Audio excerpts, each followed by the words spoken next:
Testing. All right, guys, we're back. Yeah, I'm not too sure where I'm gonna post this.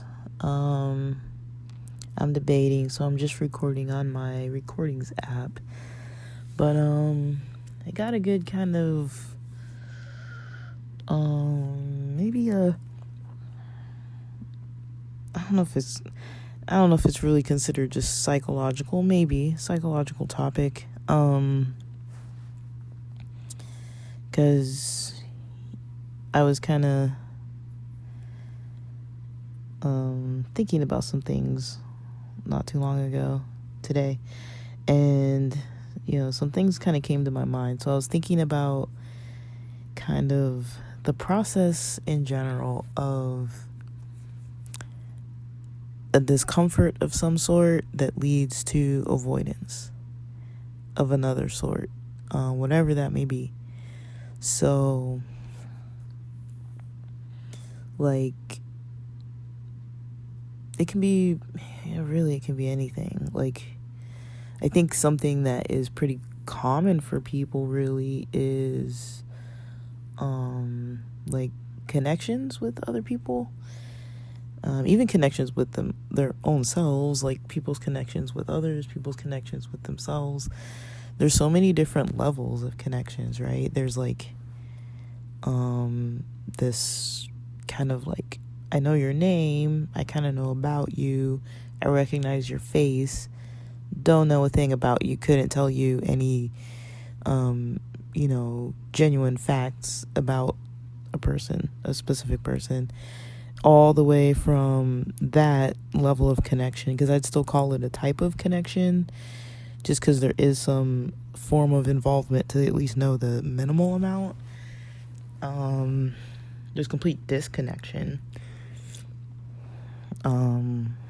Like just observing, but maybe you don't know a person's name or anything, and then, or disconnection, like there was a relationship or some sort of a bond of some sort that got completely severed, cut off, and there's no more communication, there's no more interaction, but that's still a type of a connection, even though it's like a broken off one. It can be one-sided, multiple-sided, all the way to like deeper and positive connections. But something that they all kind of have in common is this level of, I guess maybe like this level of being able to be authentic, kind of this level of, acceptance of vulnerability of some sort, of there's some kind of a level of intimacy. I mean, it doesn't have to be like sex or anything. It can just, there's still a level of intimacy, even if it doesn't have to be sexual. It can still be, like an emotional connection, or even like in a way, like even like trauma bonding. Like a lot of people in a lot of fields, like you see this a lot in people who have been in like military or really intensive fields, I'm not so sure about medical school, but I know in grad school a lot of times, like also like depending what fields you work in, if you work at like crisis kind of management type of sites for mental health, or even like very emergency related types of sites, there is that bond that kind of forms with colleagues, coworkers, classmates,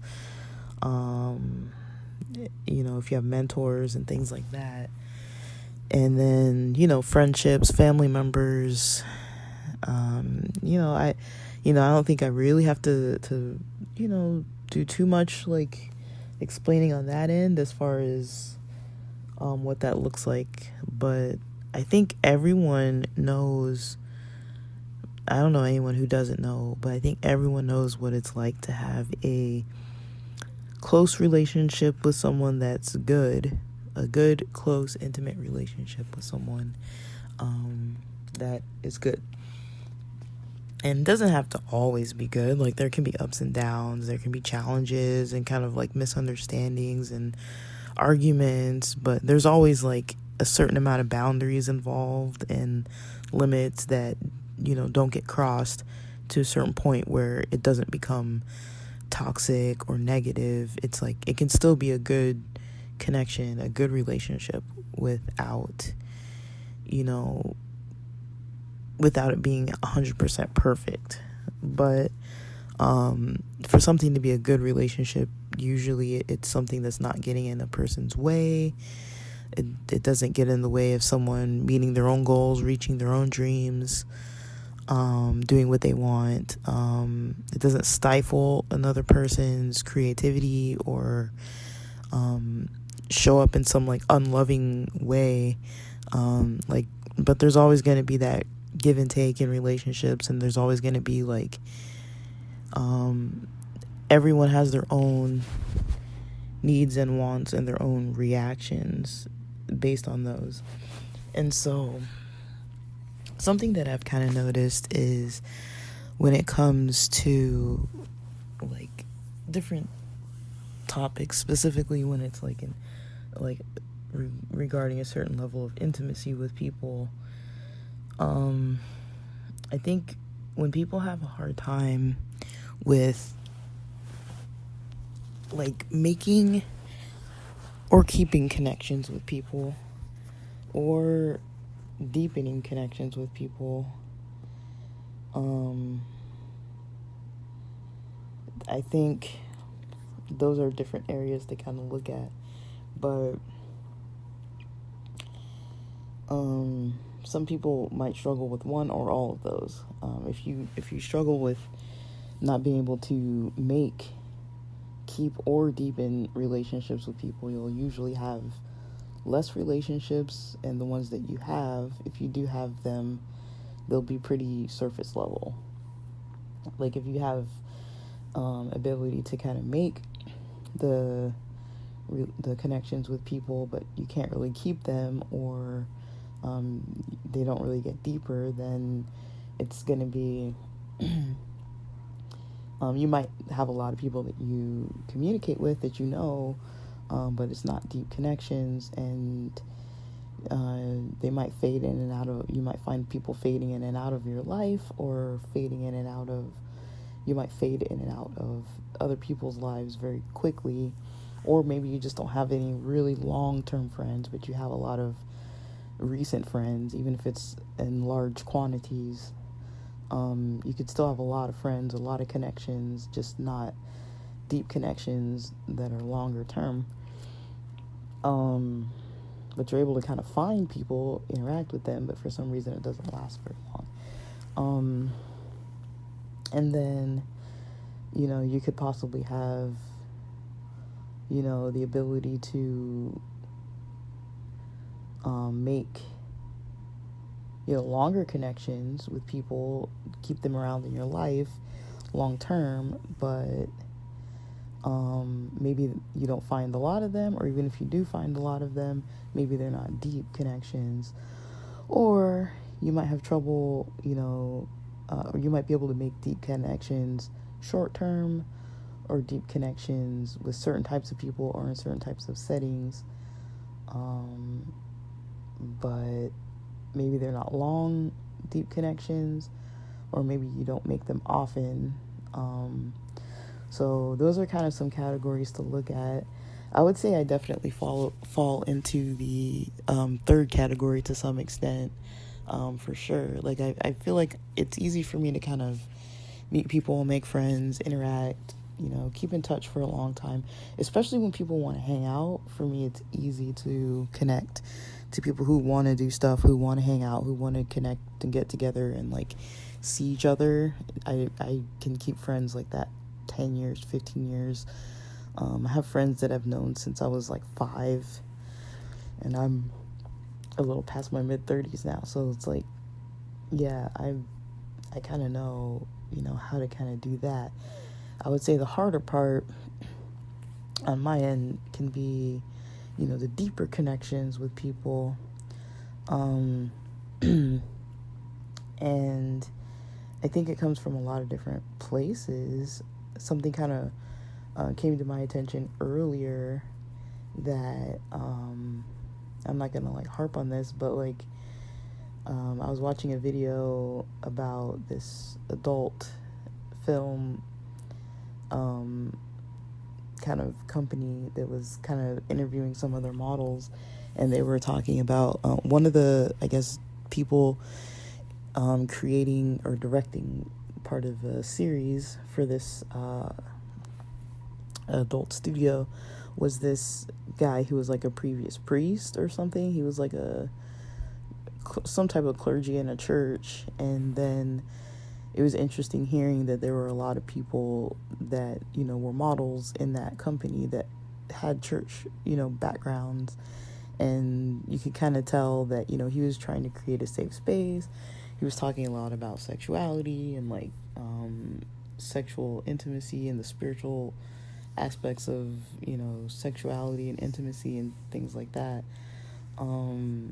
and then went on to talk a little bit, like it wasn't a full lengthy thing, but he was talking about how, well, one thing that stuck out was one of the models was talking about kind of his history like with church, and how it kind of brings up a lot of kind of past, I think the word he used was baggage, but like a lot of past kind of like negative emotions. And then the other guy, the guy who was previously the clergy person, was talking about how churches in general, like, yeah, they talk about love, but it's kind of like a limited kind of love that's like, there's certain types of love that they don't see as acceptable overall. Not every single denomination or every single branch or every single church building or congregation things like this, but if you say like the church as a whole, doesn't necessarily, they haven't come and been like, oh, we're accepting of like all types of love, all types of intimacy, all types of relationships.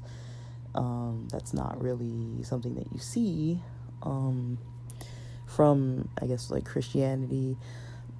And he was mentioning something about like a type of trauma that people experience that kind of creates like a shame related to a certain aspect of love or intimacy.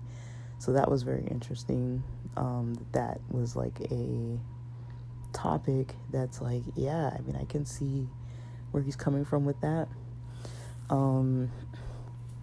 But yeah, what I was saying too is that, for myself, like I'm pretty, like I can meet people, I can make friends, I can, keep them for a long term. And, the hard part can be kind of like deepening the relationships with people. Usually if I'm with somebody else who's kind of like emotionally like stifled, emotionally like kind of disconnected, or doesn't emotionally connect easily, it's not going to be easy for me at all. Like I have a pretty hard time with like trusting other people. Like my mind just kind of automatically goes to like, do I really trust this person? And I'm a really sensitive person. Like overall, I am. I definitely am. Like I feel things pretty deeply, and quite often I have a lot of emotions going on a pretty regular basis. So much so that I think my system kind of tends to kind of get overrided, and then it kind of like numbs out and like shuts down, and is like, dude, you need to like just chill and like not, feel so many things for a while. That is kind of one thing that I do appreciate about cannabis, is that it's hard to just shut things off for me. Like I have a job where I'm very interactive with people, especially with like their pain, their emotions. Usually when they're contacting me, it's not because they're reporting like all the good, wonderful things in their life. Usually they're in distress, or at least a little bit like of just like I need to vent or something. So a lot of my job is taking on a lot of pain, helping people process it, but I do get a lot of compassion fatigue, and I am often, using like multiple, a large amount of compassion in the field that I work in, as well as outside of the field, because I'm socializing with friends, family. And so I notice a lot of times I'm like, man, my friends are having a bad day, and those friends are having a bad day, and then I got this family member having a bad day, and then I have 8 hours worth of work to do with everybody's kind of having something negative going on in some way or another. And then there's a little bit of good news here and there. So it's really kind of challenging to kind of, not be overwhelmed with things often. So then when I have my own things going on for my own self, it's like, okay, there's a lot, it's a lot to deal with all that on top of trying to like process things for myself and what I might have going on my own end personally. And so there's all that, which is a whole mouthful, a whole brain full. But the reason why I say that it's hard to, connect with people a lot of times is because it's usually like just naturally or kind of automatically, I'd say, kind of how I interpret things.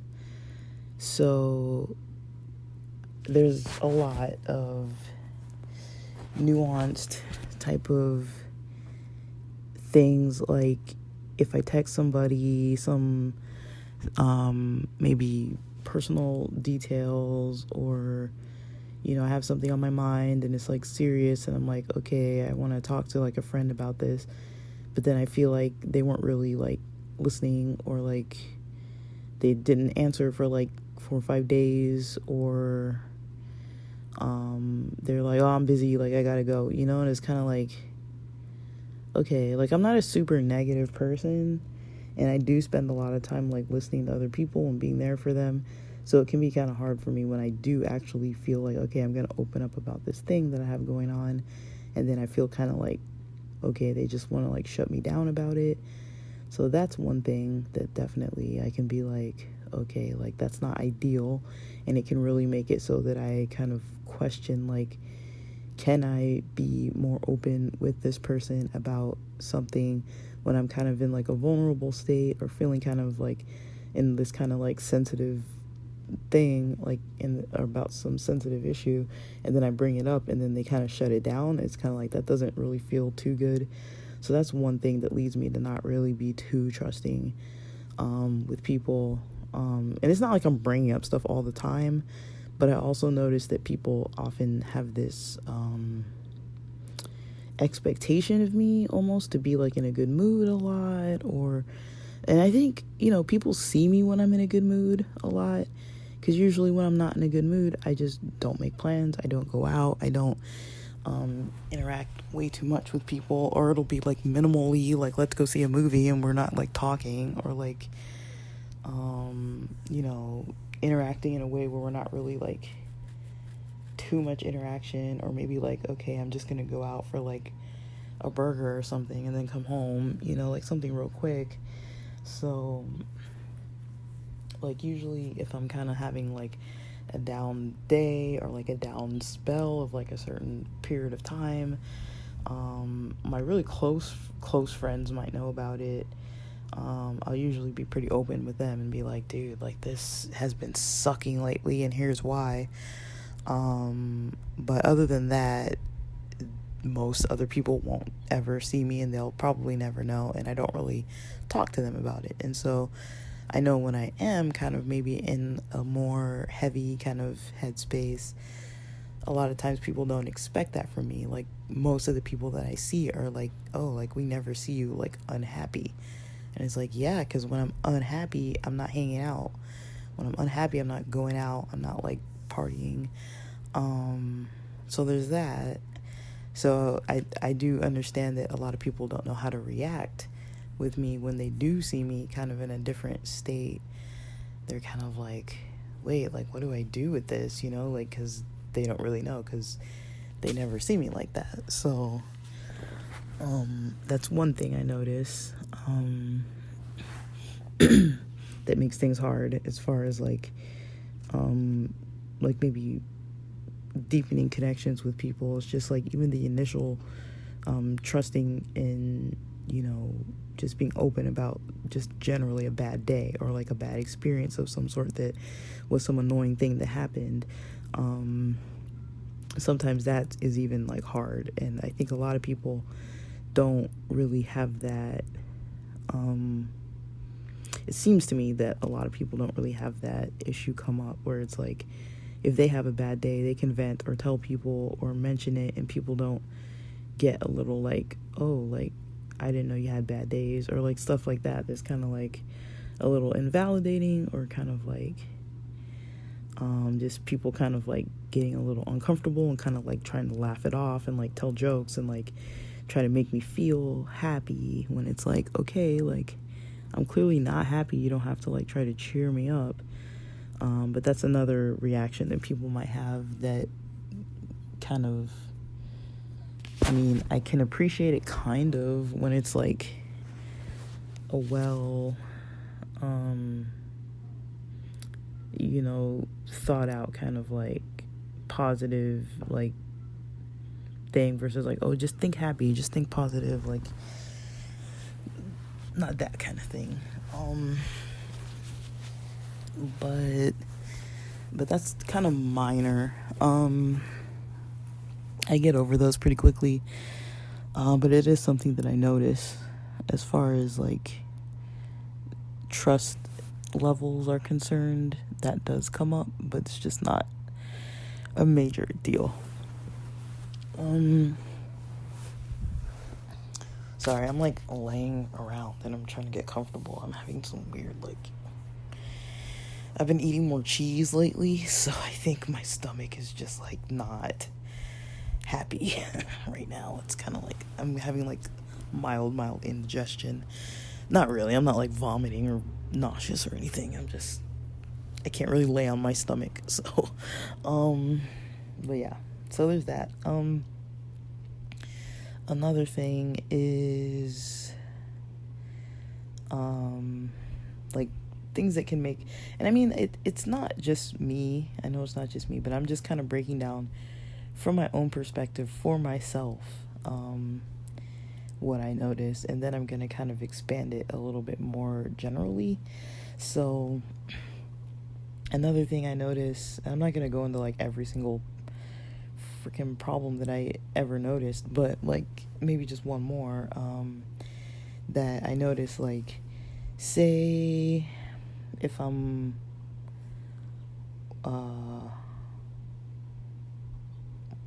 trying to figure out what kind of example I want to give. If I'm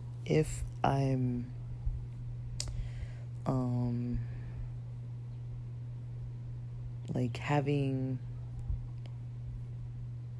you know, if I am like, say if there is like some kind of deeper connection, or some kind of like a like some kind of like an intimate interaction, or like some kind of vulnerable kind of connection or interaction with somebody, I think like for myself, I do get pretty like, I get more on the sensitive end, leading to kind of like more of like almost like a paranoia almost, or like a suspicion.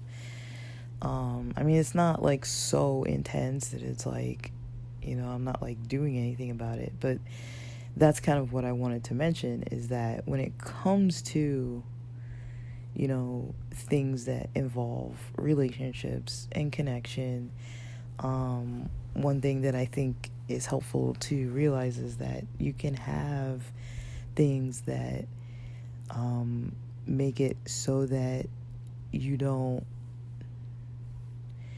can feel a certain way that makes you not want to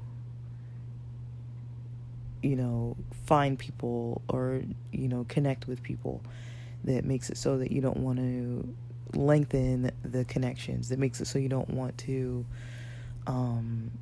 deepen the connections with people, or add multiple people to have connections with. You can kind of look at those three areas and see for yourself, are all of these hard for me, or is it just one of them? And once you're able to kind of look at those, you can kind of break it down and see, like, are there examples that show, like, what happens, like, what exactly is happening when a situation like that happens, with me. Like, okay, if somebody else is trying to deepen a connection, for example, and they tell me something and it's some, like, personal thing, and for myself, I know if I'm kind of uncomfortable with it, or if they catch me off guard, or if I'm not really, like, too in tune with them and I'm kind of still, like, in my joking mood, I can be a little, I wouldn't call it, like, purposely insensitive, but it's kind of like a little bit of insensitive, like a little jokey, or like making, like, I don't make fun of people, but it's like I might make a joke or like a comment. Like, an example, I had a roommate way back who had this ex-wife, and they had just broken up when I was moving in. They were, like, at the early stages of, like, their new divorce. And so I was moving in. She had moved out probably, like, within a month or weeks or whatever. I don't know. I never asked them the details, but it was kind of a new divorce. She was still getting mail there. She no longer lived there. They had a kid together. And I remember once he commented to me about, like, how he was kind of, like, sad about something she had done or something she had said. And I kind of, like, snickered a little bit, like, but I didn't think it was funny. And he was like, oh, that is maybe a little bit funny. But I could tell that he was kind of like, why would you laugh? Because, like, we get along. Like, I'm pretty, I'm a sensitive person. I'm not, like, an ass. I'm not, like, a jerk. But I just kind of, like, was maybe, like, I don't really know how I was feeling, because I was totally not connected to my emotions then. And I was kind of not, like, intentionally laughing at him, but kind of snickered, like, but I kind of explained myself as well as I could at that time, that I was laughing at the content of what he was saying, not at his pain, not at his frustration with the situation or with her, or kind of like, that the relationship wasn't going good. I was specifically laughing at the thought I had in my mind of her, because he was talking about her as, like, a little young child, behaving, like, throwing a tantrum kind of thing. And I was just kind of like kind of snickered in my head like that, like that's kind of weird, but, like, it kind of came out, like, of course, like, he heard it, and I was just like, no, I wasn't laughing at that, like, I was laughing because I was just thinking about how immature she's being, and I was surprised to hear that she was acting so, like, immaturely, like a child throwing a tantrum about something. Like, it's kind of like she was just trying to hurt him, so she was throwing a tantrum just to kind of, like, get her way. But the visual that I had of this was, like, of her as, like, a little toddler, like, on a little blanket with a bunch of little toys, and just kind of like saying the same phrases, or, like, the same stuff that she would have been saying to him as, like, a baby. Like, in my head, I was like, this is, like, so stupid to even think. But I mean, like, he didn't know all that in my mind. He didn't know that I was, like, thinking of some weird ass, like, completely different, like, thing that's not even what he actually said. He didn't know that. And so he saw my reaction and assumed I'm laughing at him, or laughing because I thought something he had said was funny, but I didn't think something he said was funny. I thought something I had thought about, that was kind of linked to what he said. I thought my own kind of, what was happening inside my mind was a little, like, funny in a way. It was like, that's weird. But yeah, I wasn't laughing at him at all.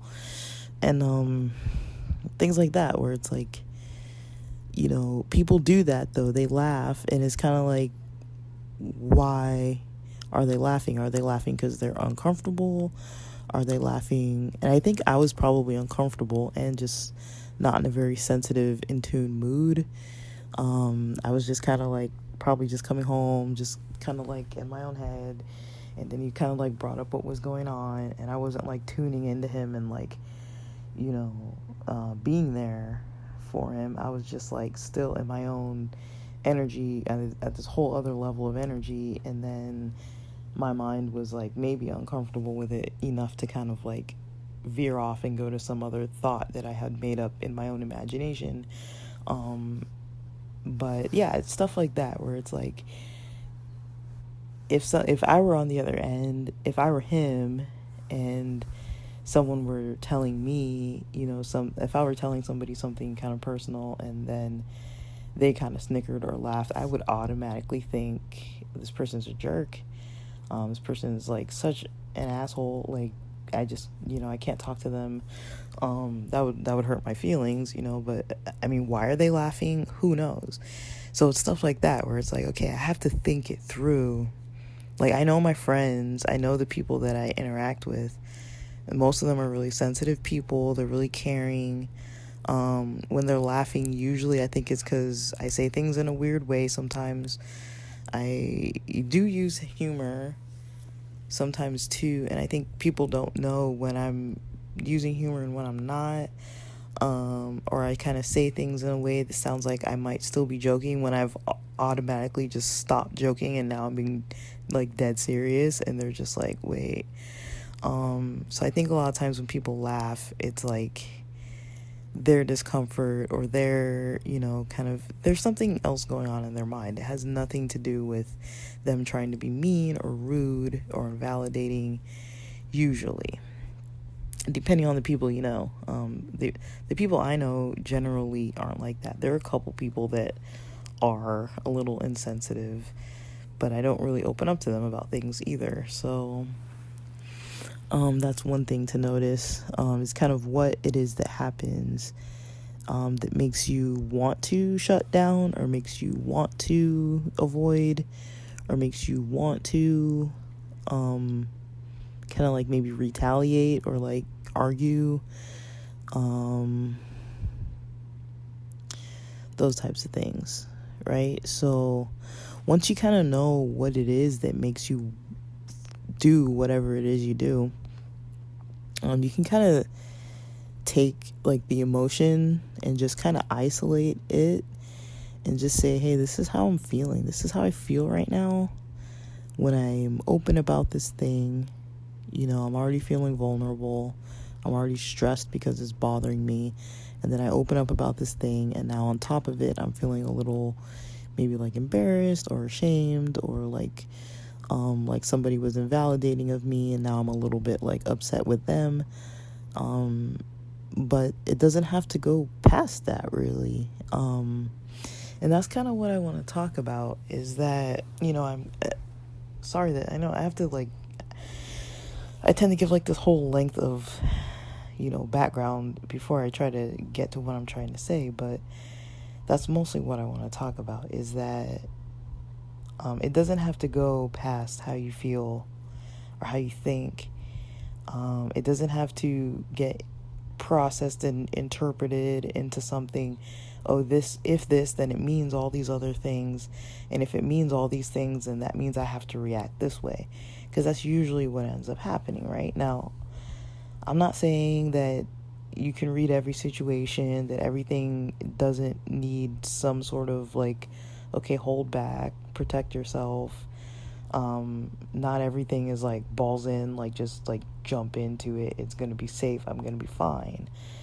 So I'm not saying that, but I am saying if you notice that there's a problem with that kind of, retention of relationships or deepening of relationships, it can be usually that, hey, like either I'm having a hard time starting them, hard time keeping them, or hard time deepening them.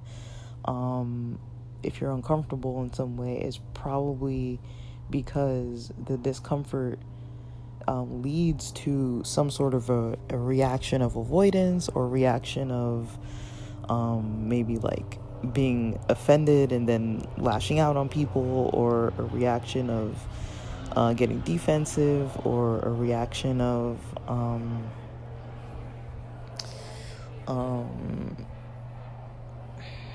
what else was it, like, other than avoidance, kind of like just like severing the relationships and just being like, okay, like, it's like I tried it, but let me just back off, and like it's kind of avoidance too, or like the freezing kind of, instead of avoiding and leaving,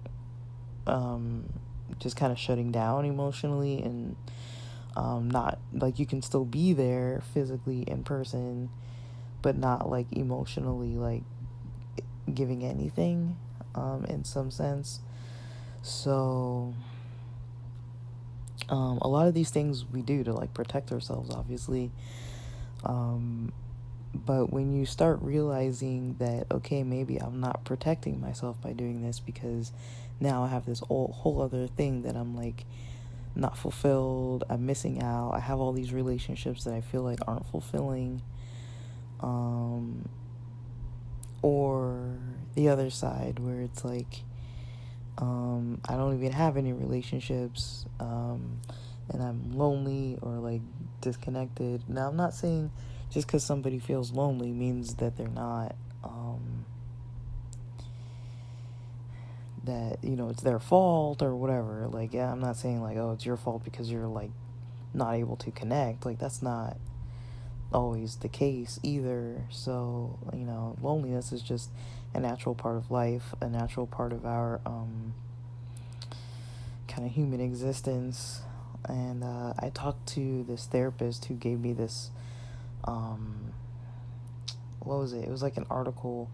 It was by like, it had like gay males giving their kind of account of what it's like to be a gay male dating in modern society, and it kind of depended like where they lived, how many opportunities they could even have, or like just in general the scene that they had exposure to or available to them. Like, was it like a hookup scene? Was it like was there like the whole hookup culture? Is it like, older people, but maybe you're younger, or maybe like you live in a conservative place so you can't even really openly meet people? Whatever that looks like, there were so many variables to people's loneliness. And I think on other cultural aspects too, it depends. I mean, you don't just have to be a gay male. You can be any different type of person. Every group of people kind of has their own factors that contribute to loneliness in general as well. Gender-wise, ethnicity-wise, just generally where you live, what types of work you do, what you do with your time, how much money you make even. It's like, if you don't have money to ever go out, it's like, it's kind of hard to kind of retain relationships with people if you meet people who only want to go out and you can only afford to stay and hang out at home. It's like, okay, well, if I can't afford anything, or if I don't have a car, or I can't get anywhere, how am I gonna like sustain these relationships? It can take a lot more when you don't have all the resources that some other people might have. So I'm not in any way like saying like, if somebody's lonely that yeah it's your fault or whatever, or like if you're lonely that it's an easily resolvable thing. But it exists, and for a lot of different reasons. Like, usually that's usually the case, as well as the difficulty with kind of forming and developing and keeping kind of like deeper bonds with people. You can have a lot of unauthentic, just kind of surface level relationships and still be a lonely person, because there's not really a lot of depth to it. So when it comes to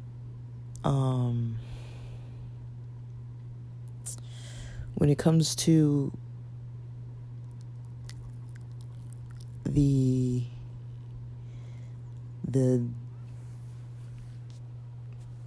maybe like connections with people, like I was saying, like you can isolate the emotion, right? So you can look at the emotion that you're experiencing, even if it's just one that you can kind of label, identify. Like, look at the situation that comes up with, all the emotions, and just leave it. Just leave the emotions there. Don't do anything with them, right? Because that's where things start continuing with, like, a pattern, right? It's not so much that you have the emotion. It's more, okay, I take this emotion and I do something more with it. I go past that emotion. And, so for example, it's easier for me to work with examples because I feel like sometimes the words or the way I explain things maybe aren't very clear. So I'm not sure. Maybe my scenarios kind of make it more confusing. I hope not. But say, for example, if a person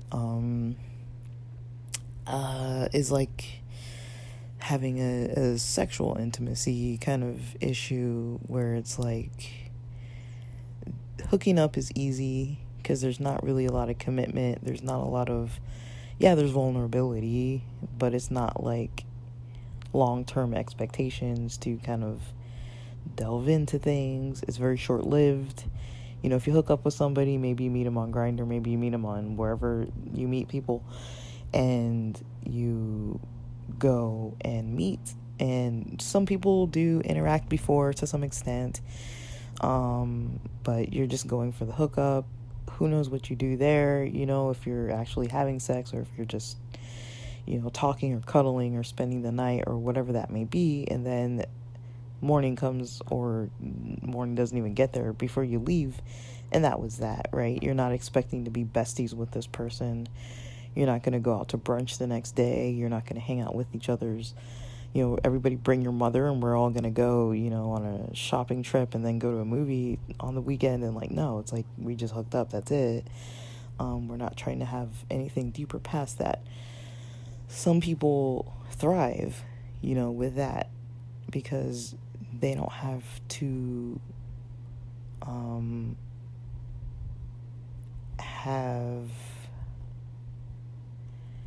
like, they can get some level of fulfillment from the physical activities, from the connection, from the sexual, whatever they do sexually, from having sex and things like that. And then, that's a level of intimacy, but it doesn't have to continue past that day, past that night, past that weekend. It can just be like a fling, right? Those of us who go to Pride festivals, or sometimes a lot of different types of musical festivals and different types of things like that, like you might just hook up with somebody and that's it. And it's not like you guys are like besties. Sometimes, maybe it goes to like a deeper relationship, but hooking up is one example of a type of intimacy that's not expected to go past that interaction. If somebody doesn't want to talk to somebody after a hookup, it's not like abnormal. It's like we were just here just for this and that's it. But if somebody does develop kind of feelings or want to see what things could happen past that, that's not too wild, right? To think that, oh, like you had a good experience once, like, and it was a close, intimate, positive experience together. Why wouldn't somebody want to have more of that or get to know that person better, right? But it has to be mutual, right? It can't just be one person wants it and the other person doesn't want it anymore.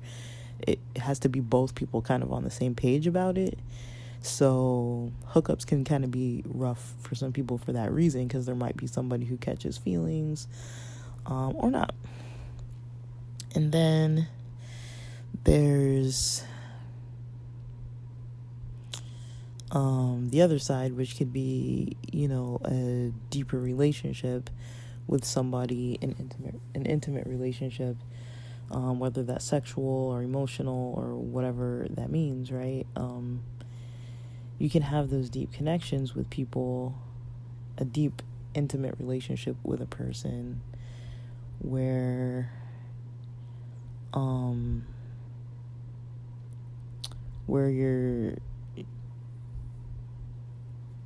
um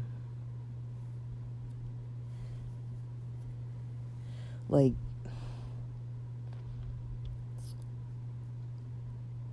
where it can be hard to navigate the complexities, and maybe if there's discomfort there, it can be hard to navigate like levels of vulnerability coming up, and having all these kind of like sensitive emotions and things. It can be hard to address them if you have all these other kind of things that happen, like you're very like sensitive to somebody's tone, or very sensitive to somebody's reactions, as they snicker, or if they roll their eyes, or if they are a little bit invalidating. And then if you don't know how to really communicate that that's not something that works well for you, if you're not able to communicate that in a way that the other person gets or can hear, like it needs to be communicated in a way that they don't get defensive about it too, because we all know what happens if we are, feeling a certain way, and then, it's hard for us to sensitively kind of, feel a little hurt, and then express to somebody that we're a little hurt, because you're already really sensitive. And so sometimes it comes out defensive, and then if it comes out that way, the other person might be like, well, why are you getting an attitude? And then it becomes like this whole thing, because now they're offended, and then they're going to react out of being offended, and then you're offended, and so it's like now we're all offended, so it becomes this whole issue, when it's simply like, okay, like I'm sensitive right now, talking about these emotional things. I need you to just kind of not react the way that you did, and being able to deliver that to the other person, and for them to be able to not get upset with that's how you feel, and to recognize it and be able to kind of correct or control kind of how they are reacting, just so that it feels like a safer environment for you to kind of actually explain kind of what's going on for you. So if you know what that feels like, if you know what safety feels like for you, that's something that is helpful to communicate to other people.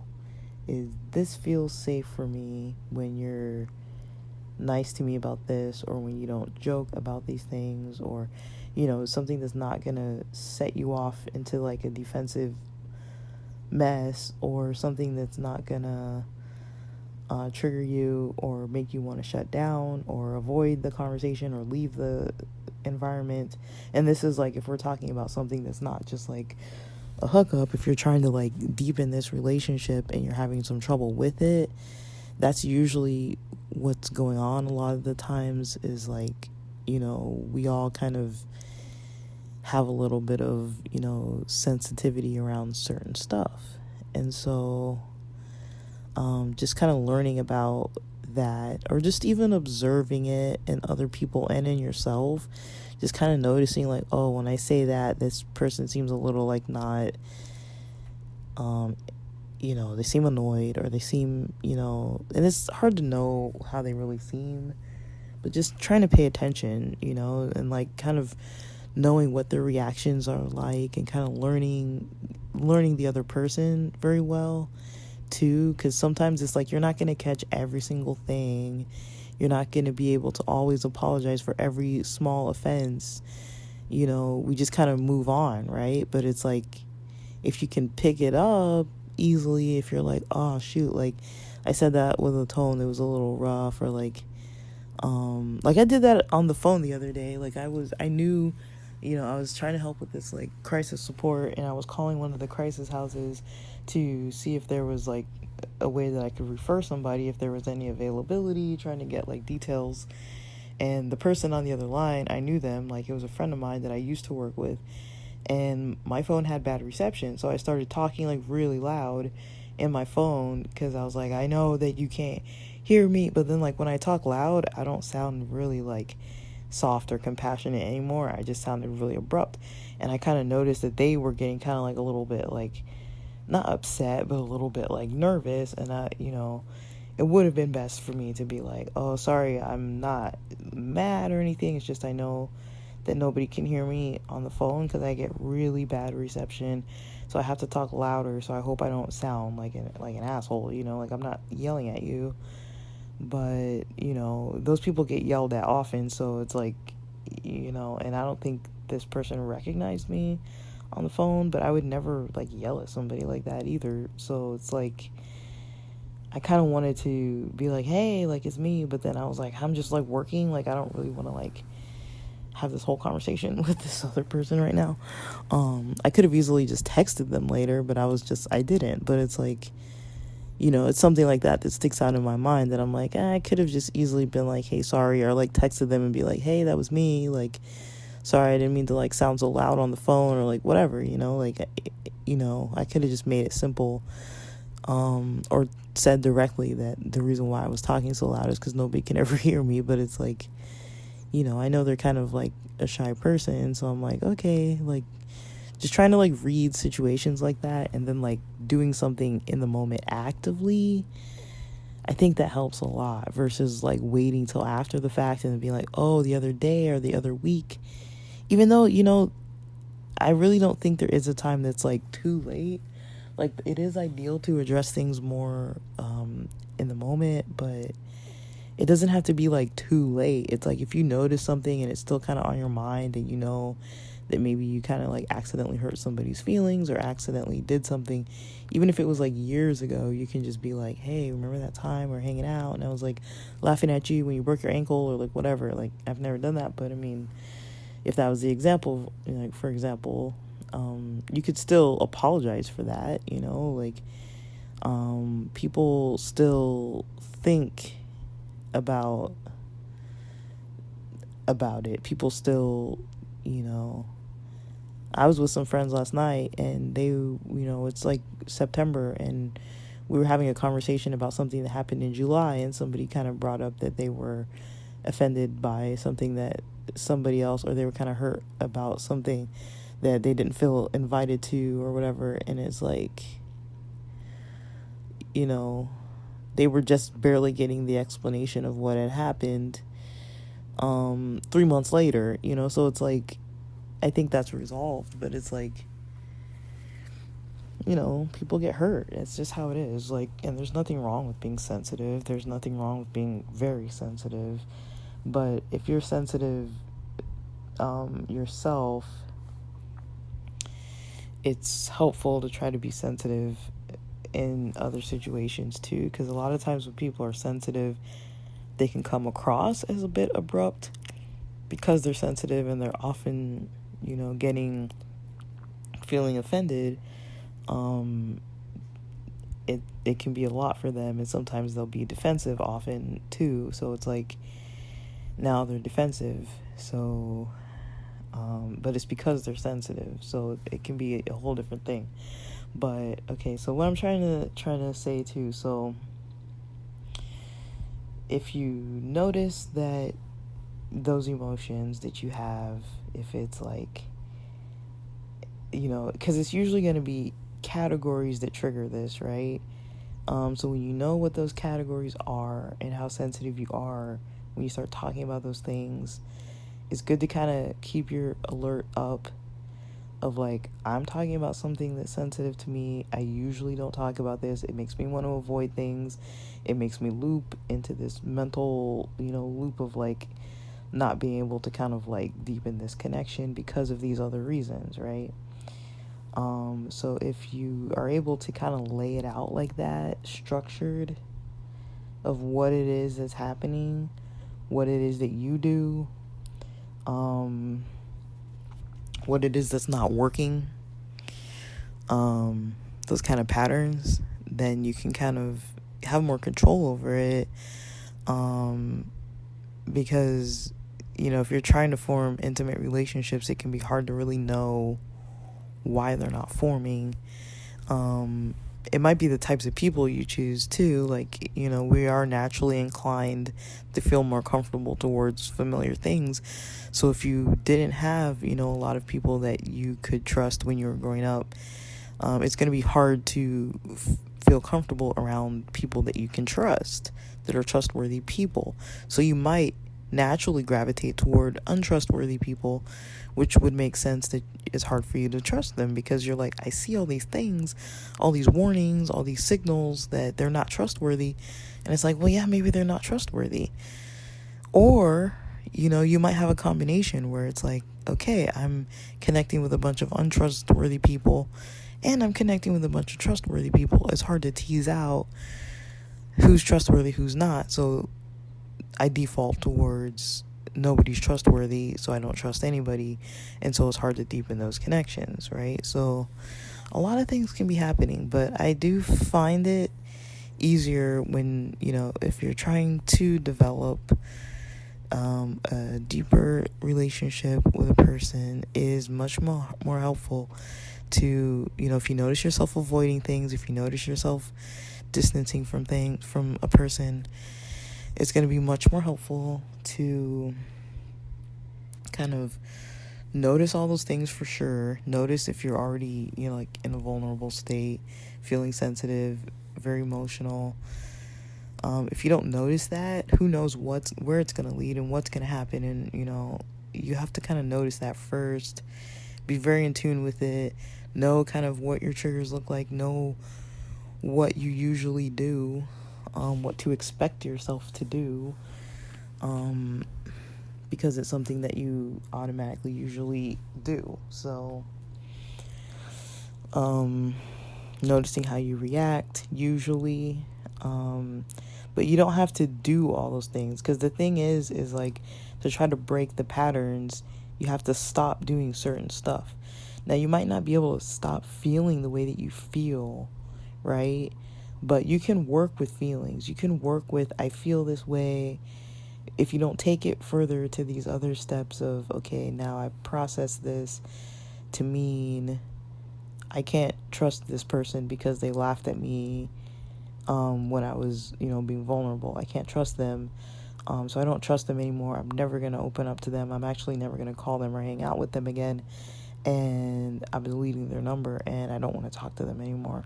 And then you just don't talk to them anymore. And then it's like, if that's kind of your pattern with relationships, then it's going to be hard to kind of develop them, because who's going to be perfect? Nobody knows how to treat you when you're, explaining like some kind of sensitive topic, or when you're kind of in a vulnerable state. People often don't know how to react. You have to tell them. You have to train people how to react to you. And if they can never get it down, then it's going to be up to you to make that decision. Is it worth me sticking around when this person is often hurting my feelings, when they know this hurts my feelings? Or maybe they just can't control themselves because they're so uncomfortable, and can't control how they react because of the discomfort being so intense for them. But that's something they need to work on. And so, is it worth you sticking around for that? I don't know. That's your decision. But if they don't know what hurts you, what makes you defensive, then how are they going to be able to not do it? Because people do naturally have these like automatic reactions, right? They automatic react. Their automatic reaction can be something that pushes you away, or their automatic reaction could be something that always pushes everybody away. So when you notice in yourself that there's something that you think after somebody does something that you don't prefer, so using that little snickering, laughing example, if whenever I'm opening up to somebody, if they snicker and laugh and giggle and make like a little joke, if I go to these other steps outside of, okay, now I feel hurt, and then if I decide I'm not going to share it, now I'm still stuck with this, emotional state that I'm not getting any comfort for. I'm still feeling bad, still feeling alone with it, still feeling like I don't have anyone I can talk to about it because I'm deciding not to talk to this person, versus just telling them, like, it would help if you weren't, like, laughing, or like, can you please be serious, or like, this is like actually hard for me, I kind of, I'm feeling kind of vulnerable, or like something that kind of alerts them, like, okay, don't laugh, just so you can get past and be able to kind of like continue opening up whatever it is you're trying to say to them, to see if they're able to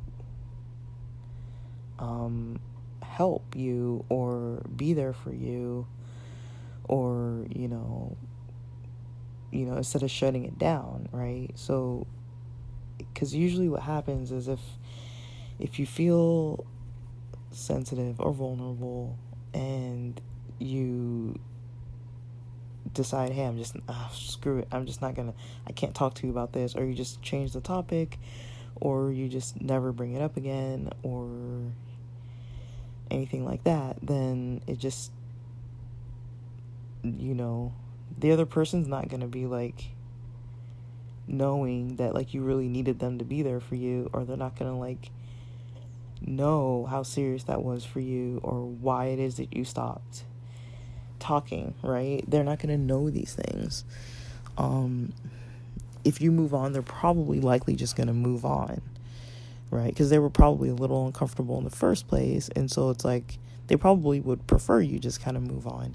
But then you're also not getting your needs met either, right? If you're trying to deepen connections and then you're like, why are all my relationships so shallow? It's like, well, if you want to look at your own end of things, do you shut things down so that they stay shallow? Or are you able to be vulnerable and trusting with somebody and allowing them to be a trustworthy person? Sometimes, again, you have to train somebody to be kind of knowing what a safe environment looks like for you, it feels like for you. But in addition to kind of what we do, how we react, there's that, the actions that come with it too, which is like, okay, I'm never going to call this person again. I'm going to never open up any kind of sensitive topic again, ever with them. These types of things that like now it continues this difficulty deepening the relationship with that person, because it's like, well, now I'm not ever giving any more opportunities to be hurt, but also not giving opportunities to be hurt means you're not giving opportunities to deepen that connection. You're not giving opportunities to for that person to even kind of learn how to react with you, for that person to even kind of like show that they're kind of understanding about like, oh, last time I remember you said you don't want me like laughing. Sorry, I'm just kind of like in a hyper mood and I wasn't paying attention. I'm really uncomfortable, or like, you're not giving them a chance, and I know it's hard to as well, but it's like, it's also hard for people to be alone, and have this like lonely lifestyle with all these unfulfilling kind of shallow relationships. That's not easy either. And so, that's just kind of my weekend thought about, how people can go about, deepening connections with one another is, just seeing like what the emotional side is on things and not really taking it further. Working with your emotions on things, like, okay, if I'm hurt when they laugh, or if I'm hurt when, they tease me, or if I'm hurt about, some other thing, let me work with that hurt. Let me just work on that. Let me work on, okay, I'm already in a vulnerable state, or even if it wasn't like something you're trying to like emotionally open up about, even if it's like a sexual relationship and you're like, that's still a different type of vulnerability. And if you notice afterwards you're shutting down or avoiding or just disconnecting from people altogether, just trying to kind of see if there's a way to talk about that and bringing it up and kind of noticing what happens for you. And just, some people are going to be completely insensitive. They're going to be completely not understanding and be like, you're just, you're acting like a baby, or you're taking it too far, or like you're reading into things, and you're not going to feel good about the way they respond. But just know that, someone who really cares about you, who's very emotionally intelligent, because a lot of people might not have that emotional intelligence. Maybe not a lot. Maybe a lot of people do, but there are going to be people out there who don't have that understanding yet. Some people don't really have the full capacity, but a lot of people do have the full capacity. They just don't really know, like, what they're doing is shutting you down. What they're doing is making you feel like, oh, this isn't a safe space for me to kind of be open about these things. And especially when it comes to sex, sexuality, that kind of thing. A lot of us grow up with negative kind of, like, from even like childhood, like kind of negative experiences of adults kind of shutting things down, like okay, if they catch you like masturbating or touching yourself or whatever, they're gonna be like, don't do that. Or like, if they see you holding hands with another kid, or when little kids, like, one of them loves the other one and hugs or kisses them, of course, people teach their kids about, boundaries, and if somebody says no, don't touch them, or those types of things, of course. But if they're just friends, and a lot of times parents are like, they don't want their kids or other kids to be like experimenting or anything. So a lot of people develop this shame around all sorts of intimacy related things, where it's like you're more used to getting shut down for being vulnerable or trying to open up to somebody about something. You're more likely used to getting shut down about it. And so a lot of us are on like hyper alert and extra sensitive to anything anybody says or does when we're in a vulnerable state. We're like, that means they can't be trusted. I saw them blink their eye. I can't trust them. I'm never going to trust them again, and like, it can literally be like that. Like, we can read into things, not noticing that like that person's intention was still to kind of listen to you, sit there, be there for you. They want to know what you're saying. They want to know what's going on in your life. They want to feel connected to you. They like you. But sometimes maybe they're nervous, or sometimes, there's something going on with them.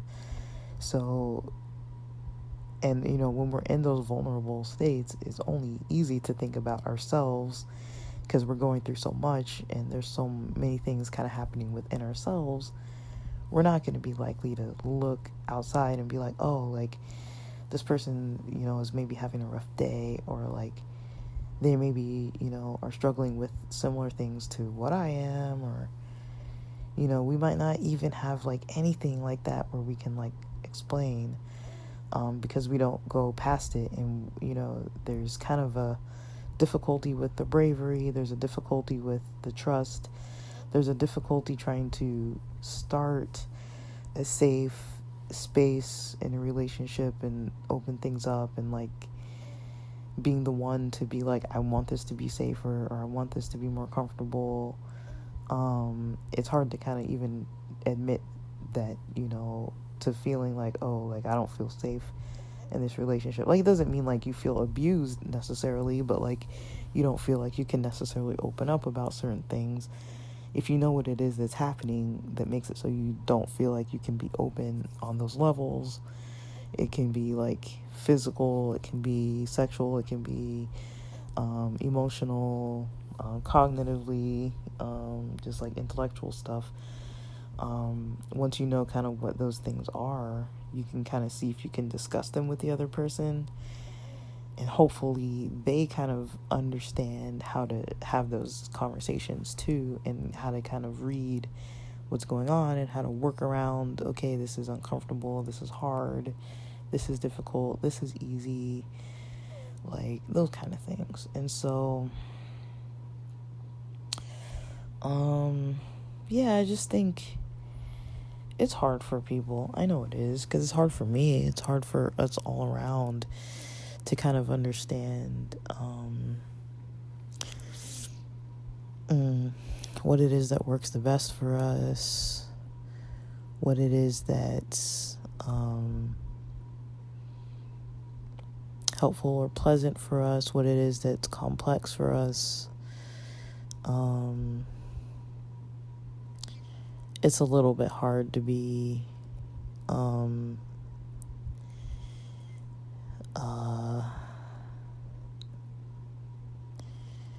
like it's a little bit hard to be just kind of aware of all the different moving parts of things going on, but once you're able to kind of look at things, you can kind of tell what it is that's not easy, what it is that is easy. You don't have to have some like intensive, deep, like earth-shattering, kind of like groundbreaking conversations with somebody every day just to like feel a connection. It doesn't have to be like every time we talk it's so heavy, like there should be a balance, and kind of knowing like, is the other person even in a mood to want to talk about this? Because sometimes that's what happens to me a lot, is like people just unload on me when I'm like, dude, I already had a day.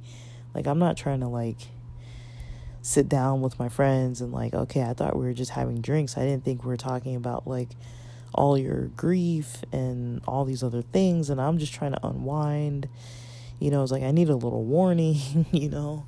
Like I'm just trying to party sometimes. I'm not trying to like have some like deep conversation about like your abusive past and all these kind of things. Like, I feel for people and stuff, and I get it, and there's a time and place, but I mean, sometimes it can help too to ask, do you have energy to talk about this? Do you have time to like listen to me? Like, and kind of like preface the whole thing. I'm feeling kind of vulnerable, and this is hard for me to talk about.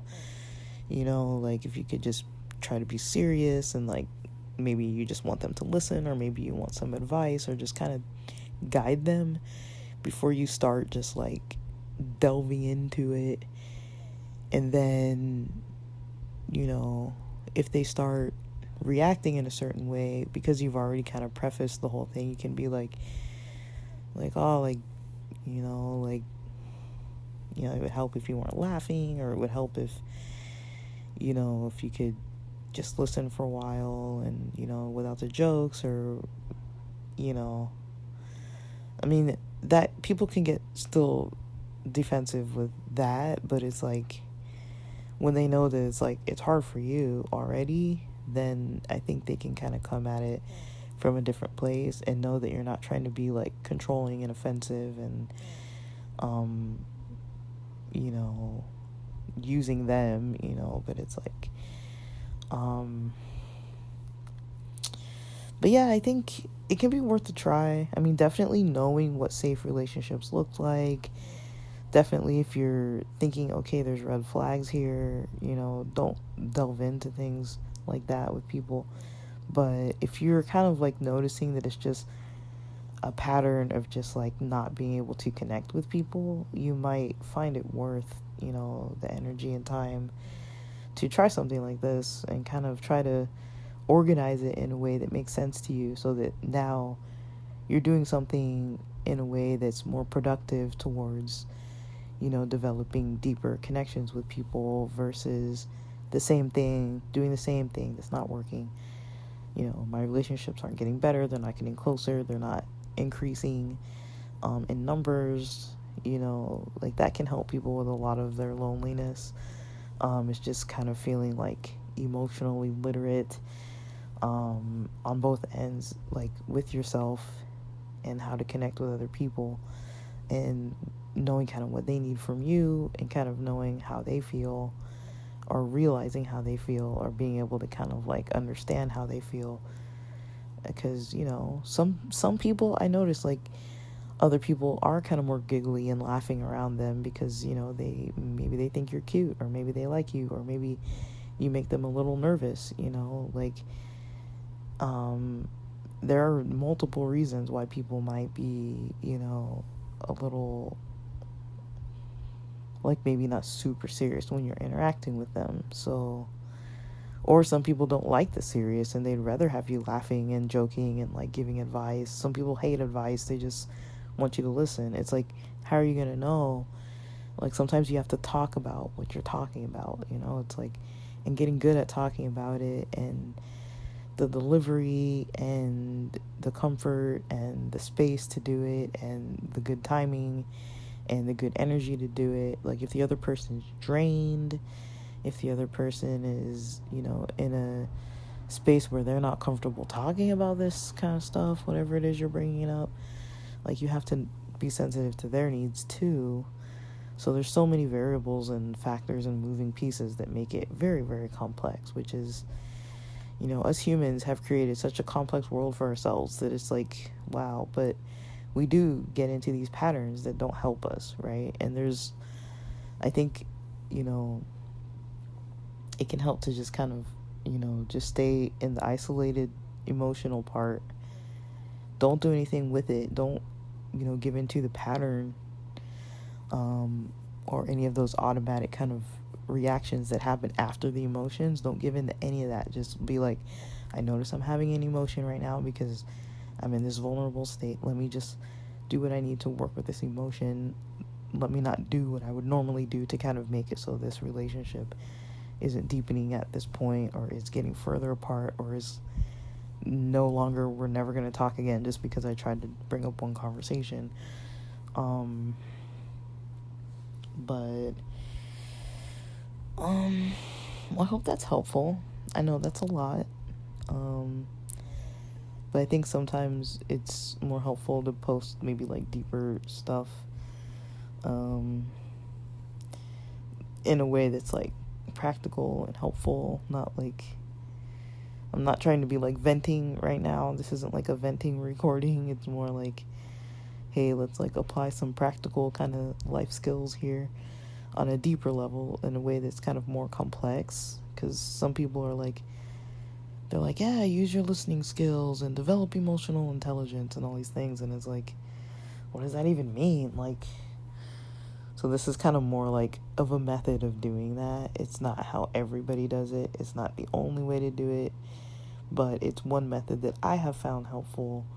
It's just to look at the, you know, emotional side of things, and then just kind of, if you need to take a step back, you know, for yourself, just be like, hey, you know, yeah, I'm having a vulnerable moment, and maybe it's not easy for me to talk about this right now, and I'm just gonna table it for later, maybe, if that's what you have to do, and just work through the emotions of how you felt based on their reaction.